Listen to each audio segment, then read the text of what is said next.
Good afternoon, everybody. Welcome back. This is the second webinar for today. I think this is number 8 in our second series of webinars, if you like. We're talking today about metrics in your business. We're pleased to have a couple of the guys from Ashbourne Management joining us. We've got Harvey and Toby joining us there. Basically, the title of this webinar is "What metrics should you care about to grow your business?" So interesting title. It's not my area of expertise really, so luckily we've got these guys here to lead the way. We're going to be obviously recording this, so we'll post it up. If you're watching back, any questions, we'll have some contact details for the team so you can reach out afterwards. Very simple. On that note, I'm going to switch my camera off and hand you over to Toby and Harvey, and away we go. Thank you very much, Rob. So yeah, a secondary introduction to what this one's about. So the idea of this is we want to focus on the metrics, like the data that you need to pay attention to grow your business. And the idea of this is we know you're not sort of like a mega corporation as a gym. We know that you have a very small team. You can only focus on so many things. So we want to really boil it down to like the small numbers that you need to pay attention to that actually matter when it comes to building your club. So we're going to focus on a few topics. We're going to focus on like how you should be reviewing your membership prices, looking at converting your members and what numbers to track when converting your members from, day passes, free passes to full paying members. We're then going to look at like how you track your retention periods and why that's important. Then how you track your marketing spend, how you make the most from the activities and events that you host in the club. And then finally, we're going to look at attendance rate, which is a very, very, very important number, which not many people talk about. My name's Harvey. I'm the marketing manager at Ashbourne, but I also help all of our clubs that we partner with to where to focus on in the local community to grow their business. And then I will let Toby introduce himself. Thank you very much, Harv. Yeah, so I'm Toby. I'm also from Ashbourne, and I am involved with the business development side of things. So work very closely with Harvey, work very closely with our development team, just looking at where the kind of company's going, things like that. Alongside Ashbourne, I'm also involved with the Fit Club Redditch, so I'm a director there. And if you haven't heard of the Fit Club, we test a lot of our products for Ashbourne in the club, and also it acts as a bit of a basis for marketing best practice and sales best practice that we kind of encourage our gyms or our partner gyms to try out and test in their own club. So a lot of what we're going to talk about today has examples that are from the Fit Clubs, things that we've tested there and had success with. So I guess I'll get started, Harv, if that's okay with you. Absolutely, yeah. And that is a very good point, what Toby said. Like, this is all being tested. This isn't just us sitting around being like, oh, that sounds pretty good. Yeah, because we can use the Fit Club Redditch as a test site. We are happy to fail on your behalf and then give you the good stuff. So go on, Toby. That's it. Ashbourne have been great with taking the cream off the top while I'm wrestling with this stuff, but no, it's all good. It's all good. I've got a few more grey hairs at this age than I'd anticipated, but there you go. So yeah, but without further ado, I'll start with the prices. So obviously a very important and quite a poignant conversation point at the moment. I've seen this in the forum quite a lot. It's about your prices, and a lot of people asking about increasing prices. Obviously inflation, everything that's happening in Russia, it's having a massive impact on inflation in this country, and gym prices should reflect that. So what we're kind of saying is have a look at your prices and look for potential outliers. So one thing that we experienced at the Fit Club was we had a lot of people that had been signed up on previous promotions. So we actually inherited the business from a previous owner, and these previous promotions had been, let's just say they weren't aligned with the prices that we were now charging our new members. So there was a £30 disparity at some points with what current customers were paying. So we had a pretty good offer to go to these customers and say that we need to increase your price based on all the changes we've made to the club. This is what current members are paying, and just kind of leveling with them and increasing the prices based on that. So that's the first thing to do. Export a list, have a sift through it, and see if you have any massive disparity amongst what people are paying. Sometimes you forget just how far you've come, and that's worth looking at. So, and then we move on to So yeah, it's a quick method of growing. So today we're talking about what metrics you can look at to grow your income. And it's just a quick fix potentially is increasing the membership price for these historic members. So another thing, moving on to this. Go on, mate. How many, when you took over Fit Club Redditch, how much of your membership was these outliers? Because I know the history of that club. So when they first opened the club, they did a pretty crazy promotion compared to what we're charging now. So we're charging about £35 for 1 month rolling contracts. They were signing people up on rolling contracts for anything between £10 and £16. Wow.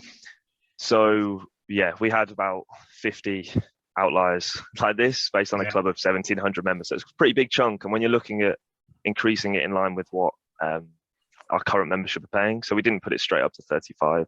We'd put it up mostly up to mid 20s.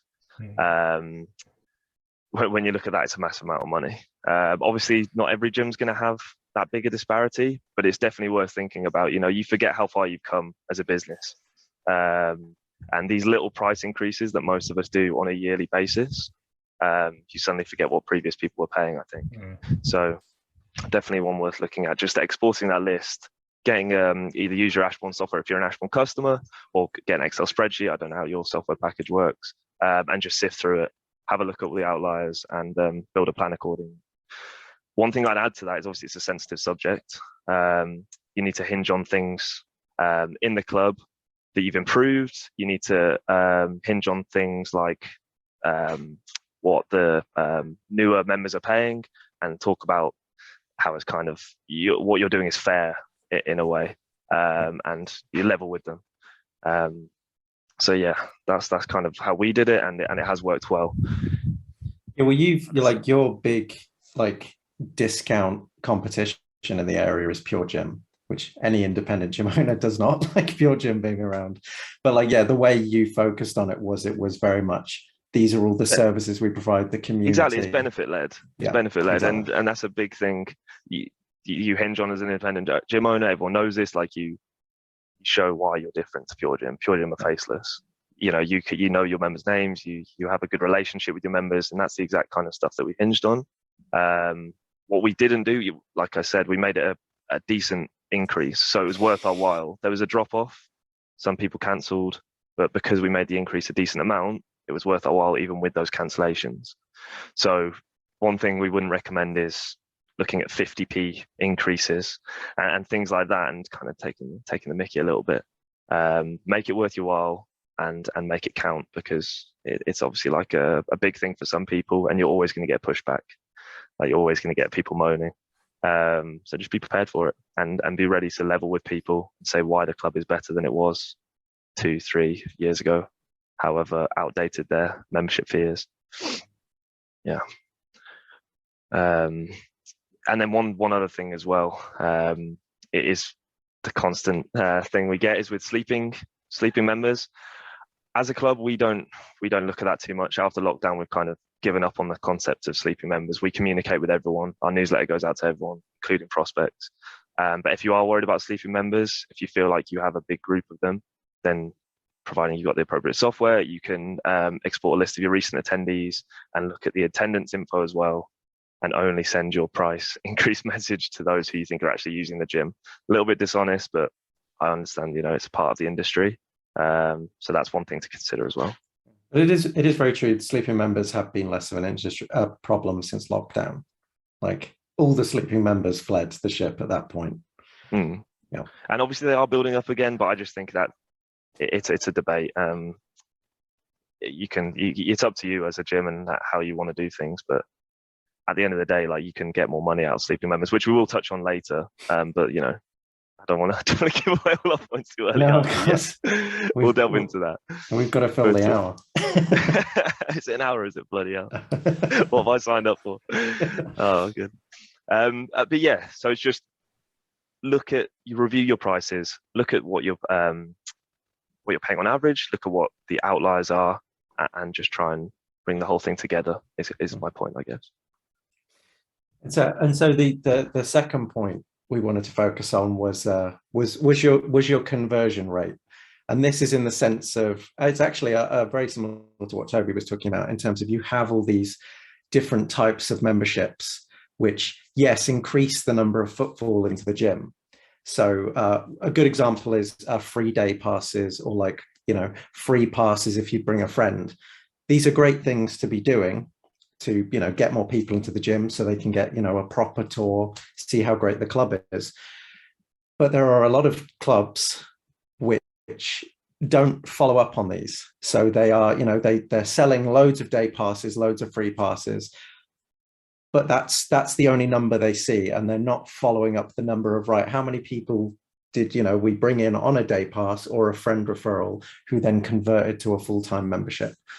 And so the process that we do at the Fit Club is anytime anybody comes in for a day pass, or anytime they come to the desk just to, inquire, we get their details on our CRM, which we use, and we tag them. CRM, for anybody who doesn't know, it's a customer relationship management service.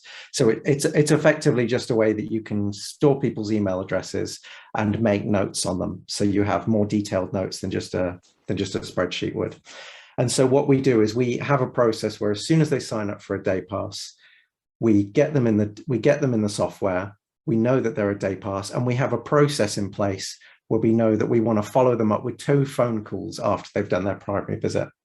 And that, instead of just hoping that they'll be so wowed by the gym that they'll come and join, we know that we follow the metrics of that. So we know that we're doing a phone call 2 days later, a phone call 3 days later, and that we are keeping the gym in their mind, because that's the best time to convert them. One of the things we actually did at the Fit Club was we stopped giving out free passes, and we started charging a very low amount. It's only £7.50 to come for the whole day.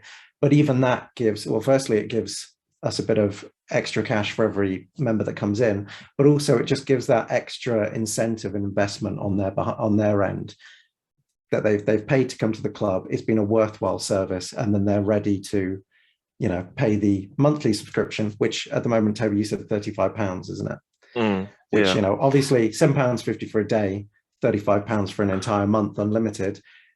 These kind of like the mathematics that the person does on their end makes it seem like a great deal. I was going to say, I think that's absolutely crucial as well. So it's not charging for free, giving out free pass and things like that, possibly for members to bring a guest. Yeah. But we don't even do that anymore. We charge for every single person that comes through the door. And I think it's just crucial. Like, you don't get people taking the mickey. It's not like a really cheap service. And you've got this really good system for saying to people, we do charge £7.50, but you get it all back if you join. So it's still effectively a free pass, but there's that incentive. And like Harvey said, the CRM system sends out the emails for us automatically. The member inputs the data, and the system's just really sleek, very quick, very easy for the team to manage. And a reminder for the team to call, because it's a very long-term metric from, day pass, got to do this for phone call, got to do this phone call, but you have to track these numbers and see, and this is the beauty of it. You can have something like a day pass, and then you can look at how many people have converted to a full-time member from a day pass. And each month you can review this, like what percentage have you converted, and try different things. Maybe try 1 phone call and an email, try 3 phone calls, try, doing a phone call where you invite them to the gym for a second try, and look at how that conversion rate changes, because you might take it up from 30 to 50 just by doing a 3rd or 4th phone call, or sending them out like, some free resources, maybe like a nutrition guide. This is the fun of experimenting with this stuff, but they're not complicated numbers to pay attention to. It's literally who got a day pass, who became a full-time member, but you have to have a system in place to track that member through the entire journey. And that's the important thing. Definitely. And I think that brings us on nicely to the next thing we want to talk about, which is assessing your retained membership. So the reason I say it brings us on nicely is because we're going to look at contacting recently cancelled members, people who are on final membership, and how we deal with that in the Fit Club. But before I do so, what we're looking at member churn. So this is something that you hear about all the time in the fitness industry. Membership churn, retention, and it is a crucial thing. It's something that is part of the industry, and if anyone has found a way of retaining memberships consistently, then I'd love to hear it, because of course, you're always going to get people leaving, moving away, injuries.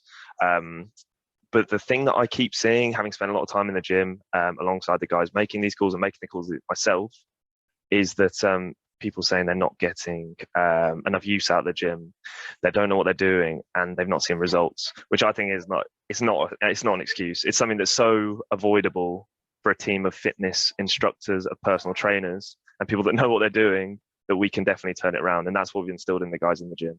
So we export a list of recent cancellations. We look at people who have cancelled their direct debit instruction, things like that. We leave the defaulters to Ashbourne, or you can leave them to your membership management company, and then we get in touch with these guys, the people that have cancelled their DD. We as soon as the excuse comes through that they've not seen results, or the other ones that I mentioned, we'll try and turn these around, and we'll just remind them about the gym, how important their health is. Very straightforward stuff, and it's usually a very easy sell just to arrange a reinduction. So we always lean on the reinduction, and we don't, like any good salesperson will tell you, we don't let them go away without booking the reinduction. We don't, let them book it under their own steam. We book them in there, and then we put a date in their diary, and we put a date in our diary. And just like that, you've turned around someone that's cancelled, you've reinstated the member on the phone call, and they're back in the gym again. You've re-engaged them. And this goes for the sleeping members as well. Just going back to that earlier point, re-engage people rather than these are the sleeping members. They've eventually realised, and they're saying they're not getting usage. So we're re-engaging them, we're calling them, and we're getting them back in the gym. You can create these kind of call lists at the end of the month. Like it can be like the last Sunday or Saturday. Exactly. We're going to call the members. It's a process. It's all about building processes, isn't it, that are scalable for you growing as a business, and just systems in place for managing these things. Yeah. So that's what we're looking at. And what's interesting, that's what we're always trying to put into place. What's interesting about the way the Fit Club do it as well, this is a compliment, Toby, is that like, because the approach is so calling them up, and it's not the hard sell, as Toby says. It's like a caring, like, oh, how can we help you? How can we assist you? That's part of the community aspect that you can build that emotionally attaches people to absolutely, the club, and more than they do for something like Pure Gym, because it seems caring. It's an indispensable product at the end of the day. For me, like, everyone should have a gym membership. Everyone should be looking after their health, and that's exactly what the attitude that we instill with the team and that they try and instill to the members. And it's definitely a big part of making that culture, which is really good. And thank you very much, Harvey. We appreciate that. So yeah, and then in the same vein, looking through calls and membership lists, paid in full members, getting them ahead of that membership expiring. That's another absolute bread and butter one. Once a week, we've got a list of paid in full members that are coming up from expiry, and we're calling them, and we're either re-engaging them if they need it, or just signing them up for the extra year. So it's not letting these things be left up to members. It's getting ahead of them and dealing with the issue. I'm going to admit to being one of these at another gym in the past, and because I paid for it, I didn't see the money coming out of my bank each month. So I just, even being in the industry, I hardly went because it wasn't there. Do you have a system in place to track the usage of the paid up members specifically, or would that roll into all membership? Yeah, so you can segment by membership group, like you say, paid in full member, day passes, anything like that, and then you can look at the individual members' usage and just filter the report like that. So yeah, definitely. And if we were looking to re-engage people, we'd probably group them all together. As I say, everyone's getting these monthly newsletter emails, which we send out to everyone on our newsletter. That's for gym customers if you're interested in seeing how we do it. So everyone's constantly getting reminders that they're a member of the gym. We're not letting them sleep, if you will. Yeah. So Rob, you would be in amazing shape if you're a member of the Fit Club. You saying I'm not? Well, you got Anyway, let's not go there. But yeah, it's a key point about the numbers. Like, don't just have this is a member and that being all of your information. Like, split stuff up. Know what everyone's doing in your club at any one time. It doesn't have to be complicated. You don't have to split people up on how many times they come a week, but you need to know, is this person about to leave? Is this person engaged? is this person been with us for 5 years? Because even then, you should probably do a call and be like, most cheers people, very most much. Yeah. I know we were talking about access control a little bit before the call, Rob. I mean, most decent access control systems, and Ashbourne is one of them, I'm happy to say, will have a traffic light system that links to the usage of the member that's coming through the gate. So we have a manned reception, so it's pretty easy for us to spot people that haven't been to the gym in a while, are making their first visit in a long time, and re-engaging them at reception as well. So it's like a multi-pronged attack at keeping people engaged. That's how we do it, and it works for the most part, apart from the people constantly cancelling because they've moved away, etc. But there you go. Well, the next section, the marketing spend. This is my favorite bit. That's my bread and butter. Yeah, absolutely. So this one is another thing that it's just a thing that a lot of clubs get wrong, and it's primarily because a gym isn't going to have somebody watching this all the time. This kind of stuff can become very ad hoc. One of the most popular, a few of the most popular campaigns that people run, because they're, it's a local business. You're not talking to people in Scotland if you're based in Bristol. There is only so much of a customer reach you can get. And so most people a lot of gyms do these kind of, mass mail outs of flyers, go around, pop stuff through the door. They'll have like an advert in the paper the entire time, and maybe they'll be up on a council billboard trying to sort of, catch eyes. But a big thing that gyms forget to do is they forget to actually like look at the cost of the campaign to the number of members they get. And this can be, because I think a concept that a lot of people have is just that if eyes see the gym, if there's more eyes on it, then we'll get sales from it. And I do see a lot of businesses which will just throw stuff out there and then see people coming in and they'll say, oh, this must be from what we did, without any evidence of it. So one of the things to do, a very easy thing to do with a newspaper campaign is, for instance, like have a unique promo code. So at Ashbourne, we can do promo codes where you can track how many are being used. So for each different magazine you're in or different newspaper, have a different promo code. So you know that when people are signing up online, like, is this from this specific campaign? And then you can check the cost to the final member and see what actually worked. It is literally a case of just looking at two numbers, how much you spent on the marketing and how many people that came through.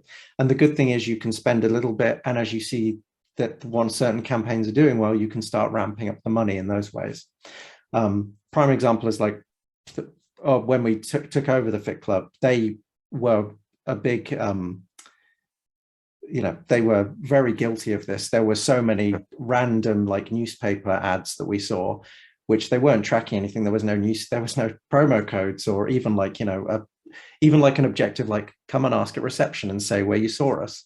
Even if you want to do it without promo codes, you could even make a note of that in a spreadsheet. But there was no system for this. And you need to have a system for being able to track someone from the moment they see you to the moment they make a sale.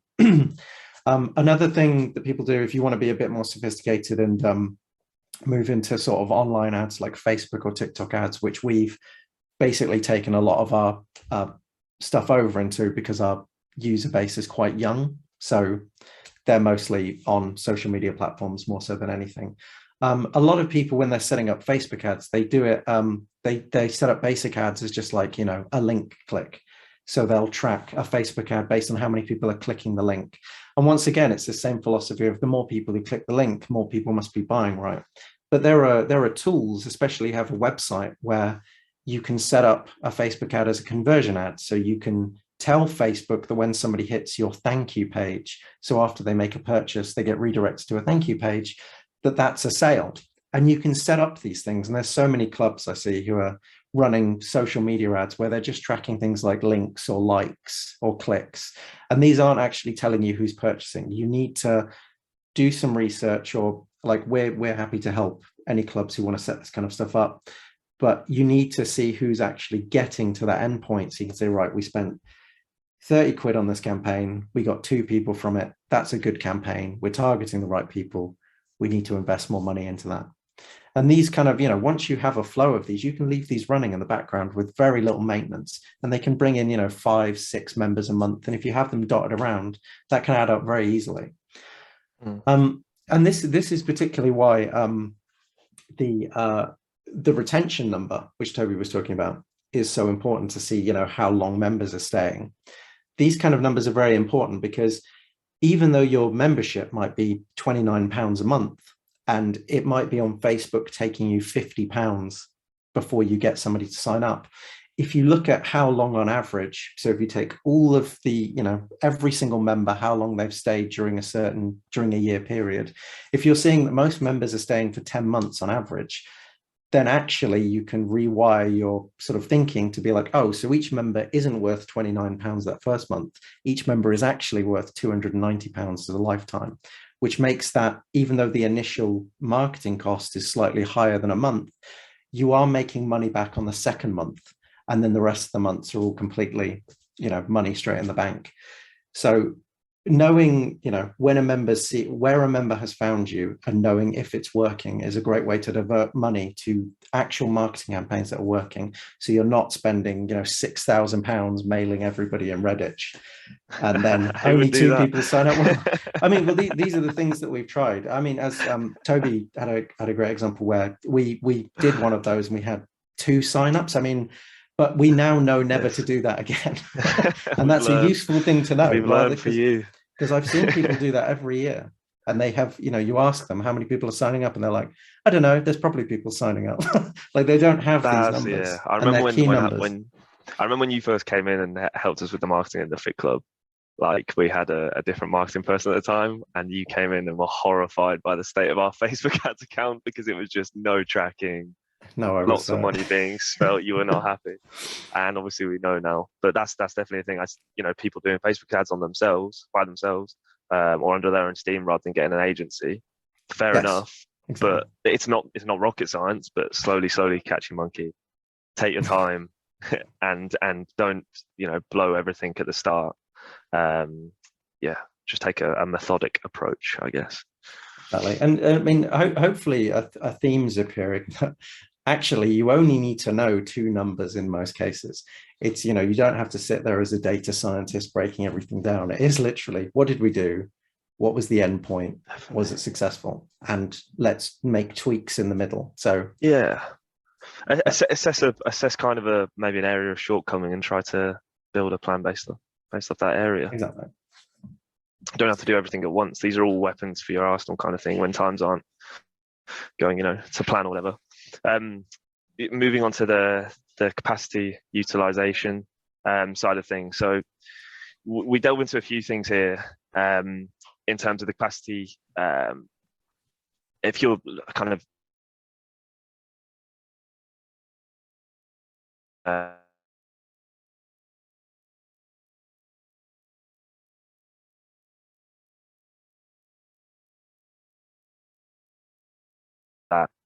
So the key things to look at here, I'll dive into in each one actually.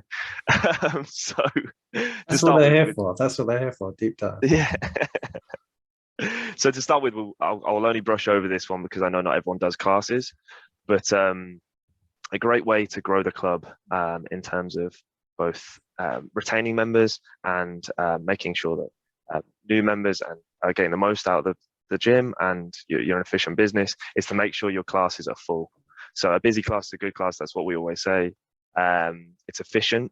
It makes the use of the space, obviously, and the atmosphere of a busy class is always better. I don't care what anyone says. Unless you're absolutely rammed in there like sardines, it is better. You get a lot of energy from other people. So what we do at the Fit Club, I'll delve into straight away, is that we track the attendance of our classes and proactively fill classes by reaching out to members via email or push notification. So the Ashbourne system allows us to pick out classes that are a little bit troublesome, just look at the attendance information. And then, as I say, we use email or push notification because obviously they're free of charge, yada, yada, you know this stuff. So it's quick, it'll only cost you 5 minutes. And with the Ash system, it's very easy. So, sorry, I'm just reading my notes here. So yeah, and I'll be laughing at me. So yeah, just even people that don't currently attend classes, we don't just focus on those that always do attend them. trying to hit everybody with that message and just focus on the benefits and getting information about classes over to them. Moving on to gym capacity. So we take a similar view with that. Your gym might be rammed at 7 p.m. on a Monday, but what's it like at midday on a Friday, on a evening on a Sunday, things like that? Great solution, very easy. If you've got the right system, again, is the off-peak membership. So very much worth looking for that daytime traffic. I think the hours that we do are 9 p.m. to 3 p.m. on a weekday, and then afternoons on weekends. So that's 12 till 7, 12 till 9. And we went one further with that, with our off-peak membership. We've actually gone to local like elderly clubs, I guess you could call them. Then these people would never call themselves elderly, so you got to be careful with the wording of the membership because they hate that. Like a few ideas at the start were calling it an OAP membership. Yeah, they don't go for any of that. I think Zumba Gold is the closest thing you get to kind of calling people golden oldies and stuff. So we just off-peak membership, but then we try and target it at people that have probably got their daytimes to themselves. So elderly people, the unemployed, you can put adverts in local job centres, things like that, leave flyers, and also nurses, shift workers. We're actually producing an article at the moment, a big article, kind of a help guide with Ashbourne about getting the most from the council, your local council. They've got massive goals, all councils, to improve participation in sport over the next few years. And so they're really, really eager to work with gyms. So a little bit off key, but definitely leave your email in the comments if you'd like to receive that in due course. But yeah, gym capacity, get it in front of the relevant people with that off-peak membership. Then finally, looking at your kind of capacity in your fridges, I guess, is one example. Looking at your secondary spend figures. So what percentage of your income is currently coming from your secondary spend activities? This is all down to your till software and the reports it can produce, but are all of the categories pulling their weight? Do you have enough products on offer? And are there options that you want to add? Yeah, so also looking at figures again, looking at your spend on stock. Is it greater than the revenue on a given product? So with some products are expected to sit, obviously, when you're looking at clothing, t-shirts, but are they really, really out of skew with how much you're actually selling? So have you got massive amounts of stock that cost a lot of money and it's really trickling out? Might want to think about not restocking that. Is your attention better placed elsewhere? So an example of kind of what I touched upon is downtime with your product offering. So are you being efficient with how you're ordering stock? Have you got that massive collection of t-shirts that you don't need? One thing we see all the time, and it always kind of not annoys me, but surprises me, is the empty vending machines at gyms, especially 24-hour clubs. You've got a 24-hour club where the only stream of secondary income is these vending machines, and they're sitting there, with the one protein bar in the top right-hand corner that's remaining. It's just a very quick fix for growing your club. Look at those figures. Has your secondary spend suddenly dried up? Could that mean that your vending machine's empty? Things like this. I know a lot of people have managed vendors and the like, so it's definitely worth considering that as an option for making sure that doesn't happen. I'll just throw in a little bit on the secondary spend as well. What I saw in the past was gyms would order a bulk of a product and it was a really slow seller, but they then wouldn't order anything else until that was sold, but it would take forever to sell through because there's money invested. Whereas almost trying a product, if it doesn't quite sell, get something secondary to run alongside it, different flavor, a different brand. That may sell quicker, but at least you're making money off that, instead of sitting waiting for this chunk of product to sell through that may take weeks or months. So it's almost don't wait for things to sell out, test other products. Now, a bit of a plug on that is that to try new products, you could sign up to our membership and receive a Muscle Finesse quarterly gift box, which has landed at the moment, and it's a particularly shameless good box. Shameless plug. It But was a very good. It was a very It's a good shameless plug, but it's a great tool because the aim of that box is to provide different product that you may not try. So this month we've got a couple of USM, some protein balls, grenade bars, but it gives you that opportunity to sample or to test products as well. So I completely agree with that. Get signed up, but try new things. You're absolutely right. Yeah, exactly. And maybe don't just go all out on a given product. Like you say, you always end up with it sitting. Like, do your testing. It's the same with your marketing. Test products and see what works. Don't go all out at on the first thing that takes your fancy. I'm the worst for it. I'll try something and be like, oh, I really like this. I'm going to order a load of this, and then no one else likes it. It sits, and now I've got cases and cases of energy flavored, candy apple flavored energy drinks. I'll get through them. This one's an interesting one. I like that one. I did try that. That came in the box, didn't it?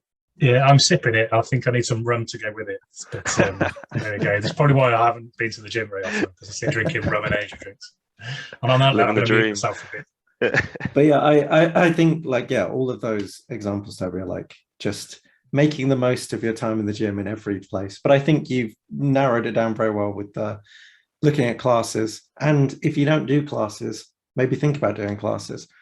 Because it could be an idea if you've never done classes before, perfect time to start fresh and send out survey forms to people in your gym with a list of all the classes. You can immediately start running, hit the ground running, because you know what people are interested in. And it can be an easy thing to get into where you just have like 40 classes and it's all about the number. But when you review it, it's not doing so well. And it might be a case of reshuffling stuff around, like, your class for your old people. Not that they like to be called that, but the class for the golden oldies might be at 9 p.m. when they're all in bed. And instead you might move it over to 2 p.m. when, It's a constant, that's the thing, it's constantly fine tuning, isn't it? Exactly. It's not, unfortunately, it's hence the grey hairs, like I mentioned earlier. It's not it's not a quick fix, and you do need to constantly reviewing your timetable, reviewing your secondary spend, and looking at the gym itself and seeing if that dusty corner could actually be repurposed into a rock climbing wall or whatever it is. There's some crazy things in gyms, and it always goes down with members. So yeah, constant review, I think, is the message. It can be easy to not do this stuff, but once again, the numbers aren't complicated. It's like, right, is Zumba has only got one guy in a week? Maybe we should drop that. He might love it, but is it worth our time taking an entire member of staff off reception to do that? Yeah, definitely.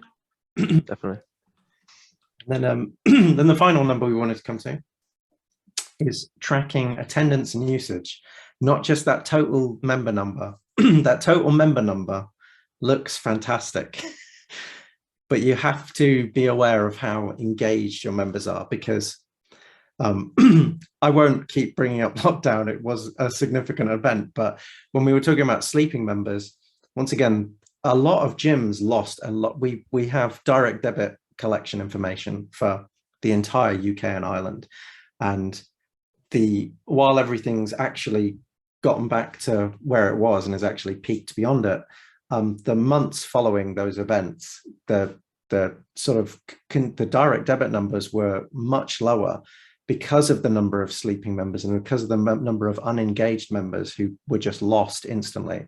So, while somebody might have owned a club that had 1,700 members and thought, wow, we're doing great, it took one event to instantly halve their membership, because they were not paying attention to the important number, which is how actually interested are your members. Because from there, you can make interesting decisions. So if you have half the number of members who are actually very engaged and really like your club, this is what Toby was talking about, increasing prices. Maybe your club's actually very under the local rates, but if you increased your prices by double, maybe half the people would stay, in which case you could have the same or more with an actual more reliable income stream, because you know that every member you have is going to be there for a long time. So it's a very quick metric to understand. It's much easier to do if you have an access control software, but you can start surveying your members. You can keep track of who comes in regularly, and just get an idea for actually how often are people using the club. And from there, either try and get them using the club more to make them engaged, or plan how you will eventually increase your prices and how many people will actually take you up on it or engage regularly. Because it is a difficult one. It is a difficult one because it's so much easier to sit on your hands and do nothing with the members. But like we touched upon earlier, referred by a friend is, as a reason for joining the club, makes up about 80% of the new members that we bring in. So if you can successfully re-engage people, then it's only going to, this whole talk today is about growing your business. Sitting on your hands and not doing anything with members, waiting for them to cancel for 2 months of extra membership revenue or whatever it might be. Yeah. Is it really worth it? Well, and those numbers, so. The refer a friend numbers are very interesting because you might actually have people who, this actually allows you to find your most loyal members, and then you can start giving them special incentives. Like, you don't have to give incentives across the board.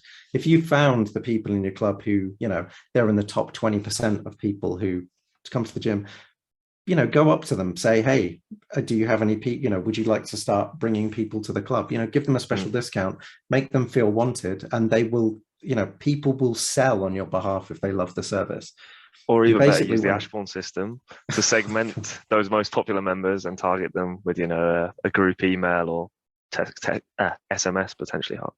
Exactly. But attendance is a very important metric. It allows you to find the most loyal people, and it also allows you to actually get a sense of, how stable your income is. Because, if you don't make the decision on sleeping members, the decision can be made for you, which is a lot scarier. Definitely.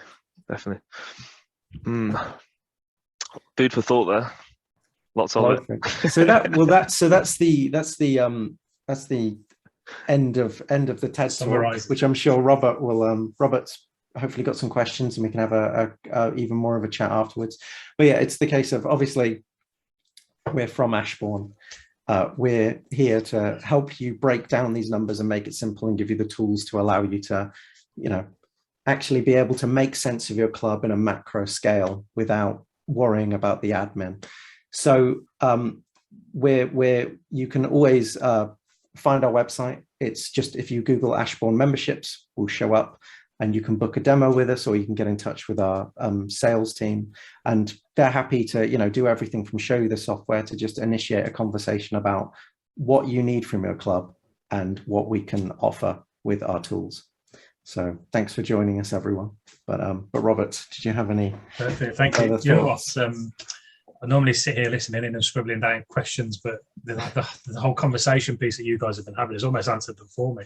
So, and I've chirped in a couple, obviously, with the blatant plug for the muscle finesse and that sort of thing. I suppose my one thing, the only real, not a question, but a statement, is on sleeping members. And I think it's almost, there's a tendency to just sit and build up your sleeping members because it's easy money. And I think most independents would rather engage with their members to make sure they're using it. And I think it's that moral dilemma, really, is how do you deal with them? And for me, it's about you trying to engage. And I think if you've got no sleeping members, you might initially think, well, that's a chunk of money that we've missed out on, because pre-COVID we had 20% weren't using us and paying us. But if you've got no sleeping members, you're not going to lose 20% of your membership when something happens. So I think it's that moral sort of, we've got to take the moral high ground to engage our members and keep them active, and almost not encourage them to leave, but keeping the conversations and the contact points with them, so that even if they're not using you, it's their choice to leave sooner than later. But at least you've tried and you've got them in the club and you've tried to get them using it and getting value for money. Yeah, well, it can be a dangerous thing to have people who are using your service who are indifferent. You want people to be really excited, but a sleeping owner is more dangerous than a sleeping member. So you have to be engaged. That's a quote, isn't it? I know, you've got to be engaged and actually be monitoring and running stuff. This is what this whole webinar this whole chat is about. It's what are the numbers? Follow the numbers, make sure things are working. Don't just be like, everything seems fine, let's leave it. No, I agree. I think it's been a really good conversation. I was half expecting it to be how many joiners, how many leavers, what's your yield, what's your average monthly fee, but it's the fact that you've covered across the whole business. So we're looking obviously from membership to joiners to retention to secondary spend to your classes, and I think that all ties into the overall retention sort of question, doesn't it? And for me, retention is all about, it's a bit about everything that you do in the club. It's not like, have you spoke to them 3 times a month? It's like, do they like your club? Are your facilities clean? The whole package of stuff. Are you offering enough classes? And if you can get all of that right, use these 8 points, I think you hopefully you'll have a naturally longer duration of membership, or average duration of membership from there. So yeah, it's been a really good conversation. I've enjoyed it. No problem. Enjoyed it, guys. Thank you for having us, Rob. Yeah, there we go. So You yeah, need to on go that and note, burn off some energy now, mate. I know. Well, I'm halfway through this kind of whatever you pronounce it, ginger kick kush. The dog's behind you looking for a walk. It's looking out that window very. This is a commonplace. It's almost every webinar I do. People think I'm throwing the dog out the window, but he does like to sit there. No dogs were harmed in the making of this webinar. There we go. But yeah. So guys, on that note, thank you for hosting. Unless there's anything you want to add. No problem. Yeah. What I would just add to that is on our website, obviously we've talked about things from all around the business. We've got a really, really good library of ebooks. So everything we've talked about today, there'll be methods for Facebook ads, methods for filling your classes, everything. It's all on our website. So if you do want a little additional reading, feel free to go there and just let us know if you've got any questions. Perfect. Fantastic. We can, if you get us a link, we can get that through the in the group as well. But yeah, on that note, let's call it a wrap. You guys are back again in about a month hosting another webinar with us, so that'll be up on the website. But yeah, thank you very much, guys. It's been a pleasure. It's been enjoyable, and we'll see you on the next one. Thanks, Nice Rob. one. Cheers, Bye, Rob. everyone. Thanks, guys. Bye.